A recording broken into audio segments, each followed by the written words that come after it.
이 시간 주님이 가르쳐 주신 기도로 주기도문 하심으로 12월 10일 새벽 예배를 시작하겠습니다. 하늘에 계신 우리 아버지, 아버지의 이름을 거룩하게 하시며 아버지의 나라가 오게 하시며 아버지의 뜻이 하늘에서와 같이 땅에서도 이루어지게 하소서. 오늘 우리에게 이러한 양식을 주시고 우리가 우리에게 잘못한 사람을 용서하여 준 것 같이 우리 죄를 용서하여 주시고 우리를 시험에 빠지지 않게 하시고 악에서 구하소서. 나라와 권능과 영광이 영원히 아버지의 것입니다. 아멘. 다 함께 찬송가 412장을 찬송하시겠습니다.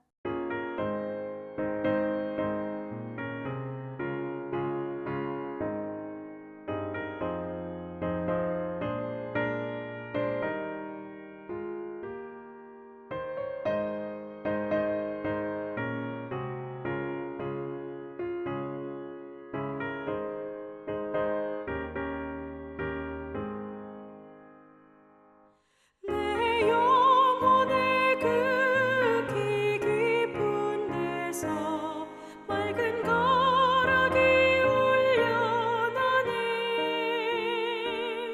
하늘 곡조가 언제나 흘러나와 내 영혼을 고이 사네.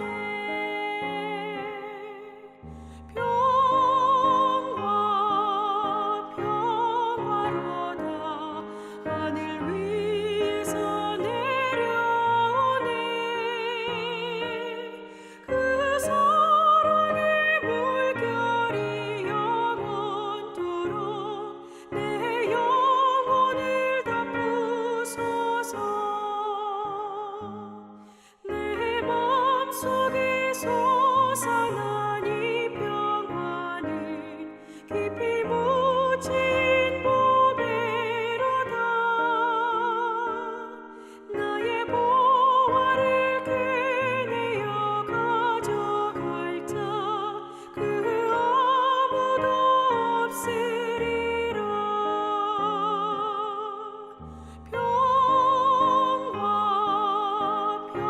평화로다 하늘 위에서 내려오네. 그 사랑의 물결이 영원토록 내 영혼을 덮으소서. 내 영혼에 평화가 넘쳐남은 주의 큰 복을 받음이라. 내가 주야로 주님과 함께 있어 내 영혼이 편히 쉬네.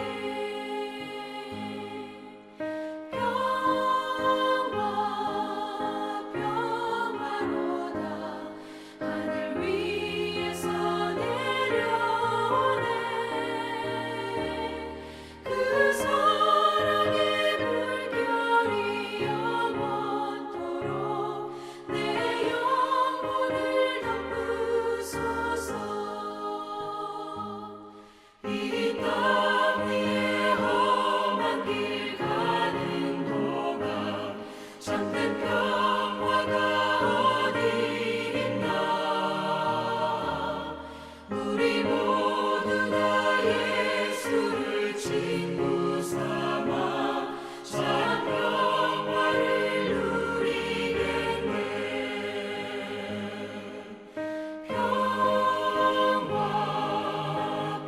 평화로다 하늘 위에서 내려오네.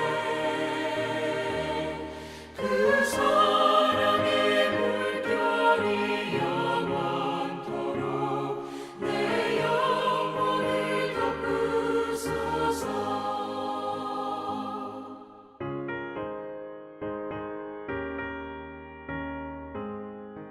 오늘 우리 공동체의 말씀 묵상 본문은 고린도후서 7장 2절에서 16절까지 말씀입니다. 그중 2절에서 8절까지 봉독하고 말씀을 나누도록 하겠습니다. 마음으로 우리를 영접하라. 우리는 아무에게도 불의를 행하지 않고 아무에게도 해롭게 하지 않고 아무에게서도 속여 빼앗은 일이 없노라. 내가 이 말을 하는 것은 너희를 정죄하려고 하는 것이 아니라 내가 이전에 말하였거니와 너희가 우리 마음에 있어 함께 죽고 함께 살게 하고자 함이라. 나는 너희를 향하여 담대한 것도 많고 너희를 위하여 자랑하는 것도 많으니 내가 우리의 모든 환난 가운데서도 위로가 가득하고 기쁨이 넘치는도다. 우리가 마게도냐에 이르렀을 때도 우리 육체가 편하지 못하였고 사방으로 환난을 당하여 밖으로는 다툼이요 안으로는 두려움이었노라. 그러나 낙심한 자를 위로하시는 하나님이 디도가 오므로 우리를 위로하셨으니 그가 온 것뿐 아니요 오직 그가 너희에게서 받은 그 위로로 위로하고 너희의 사모함과 애통함과 나를 위하여 열심히 있는 것을 우리에게 보고함으로 나를 더욱 기쁘게 하였느니라. 그러므로 내가 편지로 너희를 근심하게 한 것을 후회하였으나 지금은 후회하지 아니함은 그 편지가 너희로 잠시만 근심하게 한 줄 암이라. 아멘. 오늘은 우리 코너스톤 형제 자매님들과 고린도후서 7장 2절에서 16절까지의 말씀을 함께 나누고자 합니다. 오늘 함께 읽은 7장 말씀은 디도를 통하여서 고린도 교회에 관한 반가운 소식을 들은 내용입니다. 그들은 바울을 왜 그렇게 공격했나? 우리와 더불어 바울이 고린도 교회를 세웠는데 그런 바울에 대해서 너무 무례하지 않았나 하는 회개와 돌이킴의 움직임이 있었다는 것을 들은 것입니다. 그랬을 때 사도 바울에게 더할 나위 없는 큰 기쁨이 되었습니다. 먼저 오늘 기쁨이 넘치는 삶을 살려면 첫째, 진실된 마음으로 지체를 사랑해야 합니다. 어제 바울은 6장에서 고린도 교회 사람들에게 믿지 않는 사람과 사귀지 말고 구별된 삶을 살아야 한다고 권면했습니다. 이것은 믿지 않는 사람들과 완전히 단절되라는 것이 아닙니다. 오히려 우리는 그들에게 본이 되고 구별된 삶이 되어야 합니다. 그러면 본이 되는 삶이라 무엇일까요? 오늘 2절을 보면 마음으로 우리를 영접하라. 우리는 아무에게도 불의를 행하지 않고 아무에게도 해롭게 하지 않고 아무에게서도 속여 빼앗은 일이 없노라 라고 합니다. 바울은 지금 복음을 전하다가 수많은 오해를 받고 있지만 나는 하나님 앞에서 진실되게 살았다고 고백합니다. 이처럼 바울은 진실함이 기초가 되어 삶을 살았던 것입니다. 또 3절에 내가 이 말을 하는 것은 너희를 정죄하려고 하는 것이 아니라 내가 이전에 말하였거니와 너희가 우리 마음에 있어 함께 죽고 함께 살게 하고자 함이라 라고 합니다. 바울은 사람들이 아무리 자신을 상하게 하고 억울하게 대할지라도 나는 너희들 없이는 못 살겠다고 하는 넘치는 사랑이 느껴집니다. 이 사랑이 바울의 진실함의 증거입니다. 그리고 4절에서 나는 너희를 향하여 담대한 것도 많고 너희를 위하여 자랑하는 것도 많으니 내가 우리의 모든 환난 가운데서도 위로가 가득하고 기쁨이 넘치도다 라고 합니다. 사도 바울은 문제가 많은 고린도 교회 교인들을 누구보다도 자랑스럽게 여기고 그들로 인해 기쁨과 위로를 얻었다고 하는 것입니다. 자신이 전도하고 양육한 사람들이 영적으로 자라가고 또 이를 자랑하는 것만큼 기쁜 일이 없을 것입니다. 이렇게 기쁨이 넘치는 삶을 살려면 구원의 소식이 유료가 되어야 합니다. 앞서 2장에서 바울은 디도를 만나지 못해 복음이 열린 드로아를 포기하고 마게도냐로 급히 갔습니다. 그런데 마게도냐에서 바울을 기다리고 있는 것은 5절에 우리가 마게도냐에 이르렀을 때에도 우리 육체가 편하지 못하였고 사방으로 환난을 당하여 밖으로는 다툼이요 안으로는 두려움이었노라 라고 합니다. 외적으로는 복음을 대적하는 자들의 비난과 박해가 또 내적으로는 교회에 대한 염려와 근심과 두려움이 있었다는 것입니다. 그래서 6절을 보면 그러나 낙심한 자들을 위로하시는 하나님이 디도가 오므로 우리를 위로하셨으니 라고 합니다. 바울이 가는 곳마다 환난을 겪음으로 하나님은 바울의 한계를 아시고 이제 디도를 보내주셔서 바울이 위로받게 하십니다. 그런데 우리가 말씀대로 인도함을 받아도 주님이 사방으로 우겨삼을 당하는 환난을 허락하시는 이유가 무엇일까요?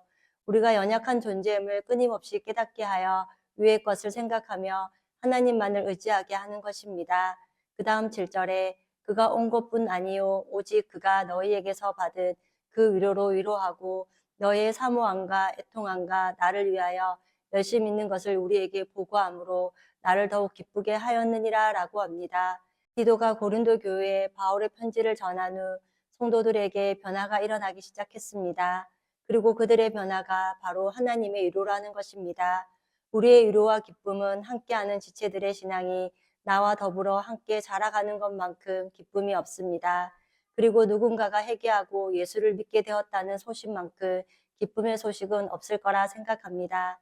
그런데 8절을 보면 그러므로 내가 편지로 너희를 근심하게 한 것을 후회하였으나 지금은 후회하지 아니함은 그 편지가 너희로 잠시만 근심하게 한 줄 알미라. 그 다음 9절에는 내가 지금 기뻐함은 너희로 근심하게 한 까닭이 아니요 도리어 너희가 근심함으로 회개함에 이른 까닭이라. 너희가 하나님의 뜻대로 근심하게 된 것은 우리에게서 아무 해도 받지 않게 하려 함이라 라고 합니다. 바울이 고린도 교회에 편지를 보낸 것을 처음에는 왜 후회한 것일까요? 교회를 바로 세우려고 하는 겉면이 오히려 그들을 넘어뜨리기는 걸림돌이 될까봐 걱정했기 때문이었습니다. 바울은 자신이 쓴 편지 한 구절 한 구절을 생각하면서 왜 그때 내가 그렇게 강하게 표현했을까 고민했을 거라 생각합니다. 그런데 디도를 만나서 소식을 듣고 보니까 말씀을 듣고 돌이키는 사람들을 보면서 바울의 고백처럼 잠시만 근심하게 한 줄을 알게 되었다는 것입니다. 어떤 걱정은 하나님의 뜻대로 하는 근심으로 결국 구원에 이르게 하는 근심이 있다는 것입니다. 그러므로 사도 바울은 결국 우리 각자가 하나님의 뜻에 따라 하는 근심을 해야 한다라고 말합니다. 하나님 뜻대로 해야 할 근심을 했더니 오히려 손해본 것이 아무것도 없다는 것입니다.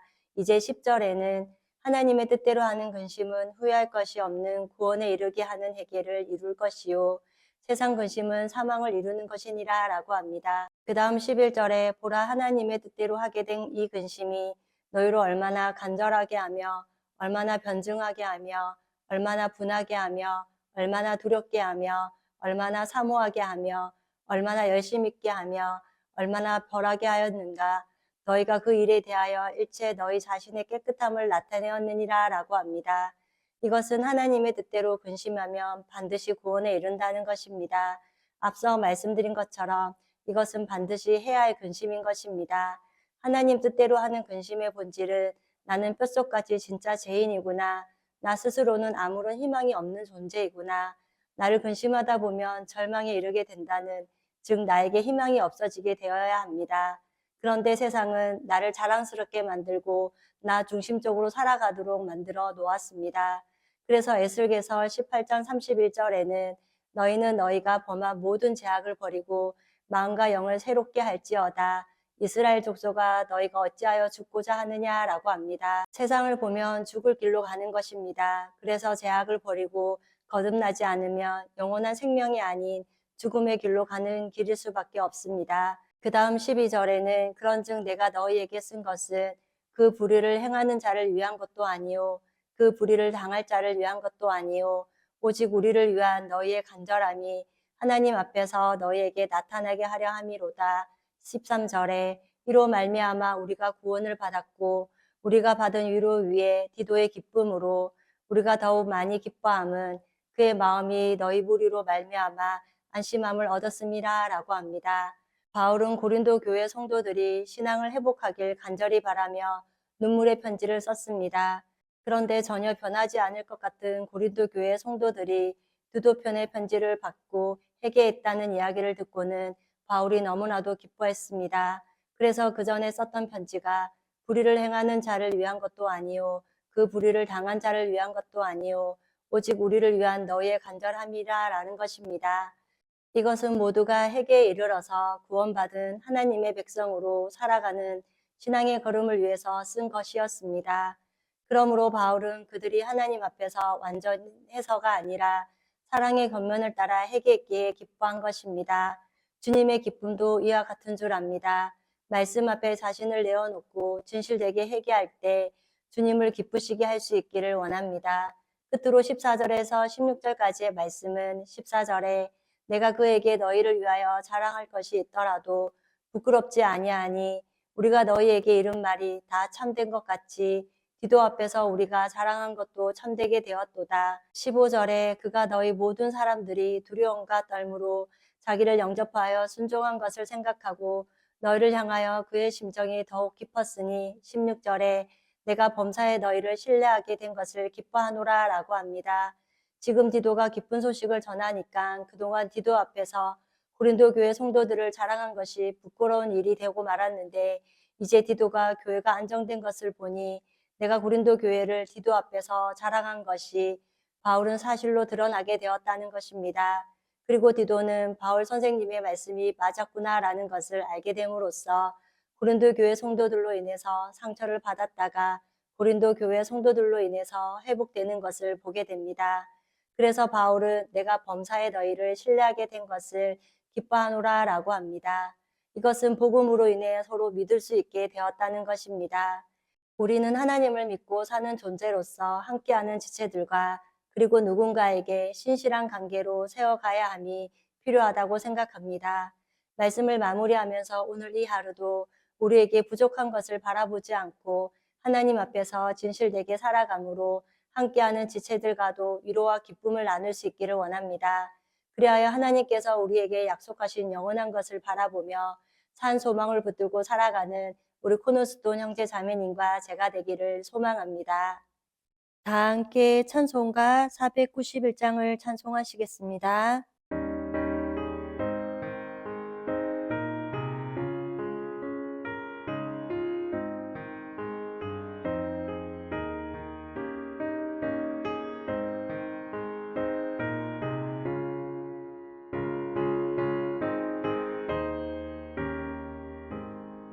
저 높은 곳을 향하여 날마다 나아갑니다.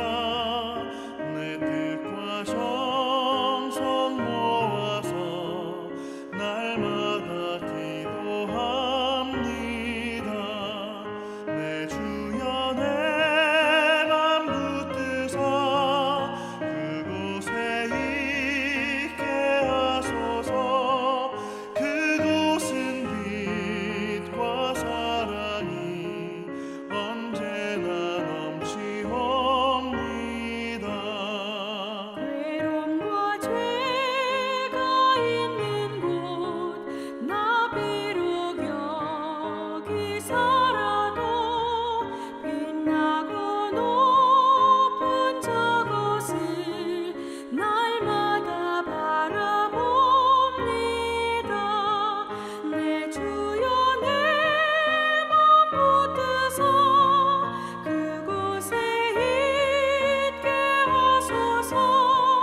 그곳은 빛과 사랑이 언제나 넘치옵니다.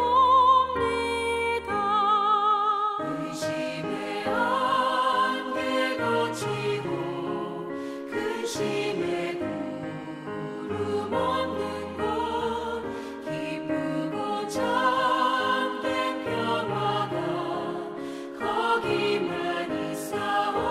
있사옵니다. 내 주여 내 맘 붙드사 그곳에 있게 하소서. 그곳은 빛과 사랑이 언제나 넘치옵니다. 험하고 높은 이 길을 싸우며 나아갑니다. 다시금 기도하오니 내 주여 인도하소서. 내 주여 내 맘 붙드사 그곳에 있게 하소서. 그곳은 빛과 사랑이 언제나 넘치옵니다. 내 주를 따라 올라가 저 높은 곳에 우뚝 서 영원한 복락 누리며 즐거운 노래 부르리. 내 주여 내 맘 붙드사 그곳에 있게 하소서. 그곳은 빛과 사랑이 언제나 넘치옵니다. 다 함께 기도하시겠습니다. 사랑의 하나님, 오늘도 하나님 안에서 참된 평강을 누리며 살기를 소망하며 예배로 하루를 시작해 하시는 은혜를 감사합니다. 오늘 고린도후서 7장 말씀을 통하여 바울이 고린도 교회를 향한 사랑이 자신의 진실됨의 증거라고 고백하는 것을 보았습니다. 그동안 주님보다 나를 사랑하는 것이 앞서게 될 때가 많아서 진실된 마음이 되지 못했음을 또한 고백합니다. 저희도 성령의 도우심 가운데 언제나 무슨 일에서든지 진실된 삶을 살기를 원합니다. 말씀을 듣고 돌이킴으로 어떤 상황 가운데서도 낙심하지 않고 주님의 기쁨이 되는 우리의 삶이 되도록 우리 안에 계시는 성령을 늘 인식하게 하옵소서. 그래서 우리가 무엇을 하든지 힘들고 어렵더라도 하나님의 사랑과 말씀이 우리 안에 충만함으로 사랑이 동기가 되게 하시고 순수함이 동기가 되게 하시고 정직함이 동기가 되게 하셔서 우리의 삶이 누군가에게 위로와 믿음을 줄 수 있는 삶이 또한 되게 하옵소서. 강야와 같은 세상을 살아가지만 우리에게 부족한 것을 보지 않게 하시고 우리의 마음은 언제나 위의 것을 묵상하며 산 소망 안에 범사에 감사하는 복 있는 삶을 살아가는 모두가 되게 하옵소서. 지난 주일 말씀의 권위 주님의 왕국이라는 제목으로 말씀을 듣게 하시니 감사합니다. 하나님은 주님의 왕국이 오기 전에 손대지 아니한 돌이 나와서 그를 통해 타락한 왕국들이 무너질 것을 말씀하셨음을 보았습니다. 그리하여 세워지는 주님의 왕국은 망하거나 멸망하지 않는 영원한 왕국으로 다니엘 말씀과 같이 그의 건설은 소멸되지 아니하는 영원한 건세요. 그의 나라는 멸망하지 않을 것을 말씀하셨기에 말씀의 권위에 따라 믿음으로 믿고 그 나라를 소망할 수 있음에 감사합니다. 또한 주님의 나라가 오기 전에 주님께서 공중에서 성도와 더불어 이 땅에 내려오셔서 말씀의 금으로 악한 인간들을 제거하고 거짓 선지자를 제거할 것이며 왕과 군인들을 제거하실 것을 그리고 거짓된 일을 하는 마귀도 제거하실 것을 말씀을 통해 깨닫습니다. 그리하여 신앙을 잘 지킨 자들을 모으실 텐데 그때 그리스도인들이 이 땅에서 누리고 싶었던 천년왕국을 하나님께서 만드셔서 우리에게 선물로 주실 것을 알기에 우리는 참으로 복 있는 하나님의 백성임을 고백합니다. 이 천년왕국에서 피조물들이 서로 소통하고 해됨도 없고 상함도 없는 왕같은 제사장으로 예배자로 살아갈 것을 소망하며 평안과 진실함이 풍성한 주님의 왕국 새 예루살렘을 믿음으로 바라보는 우리 코너스톤 성도님들이 되게 하옵소서. 오늘도 주님 안에서 우리의 영혼이 잘된 같이 범사가 잘되고 강건한 하루가 되기를 기도하며 우리를 죄에서 구원하여 주신 예수님의 이름으로 기도드립니다. 아멘. 이 시간 합심으로 기도할 제목을 나눕니다. 나의 가족, 사랑하는 부모님, 배우자, 자녀의 구원과 흔들리지 않는 믿음을 위해 자신의 믿음과 성령 충만함과 능력 있는 삶, 경건한 삶을 살도록 그리고 지난주일 들었던 말씀을 기억하며 교회를 이끌어 가시는 사랑하는 담임 목사님과 목회자들을 위해 소그룹 원들을 위하여 하여 성경 공부 가운데 성령의 은혜와 기쁨이 충만한 시간이 되도록 기도해 주시고 목회자 세미나에 함께 하시는 목사님들의 교회들마다 하나님의 말씀으로 왕성한 교회가 되도록 기도해 주시고 이 시간 각자 가지고 계신 기도의 제목을 놓고 기도하시기를 바라며 오늘도 주 안에서 승리하십시오.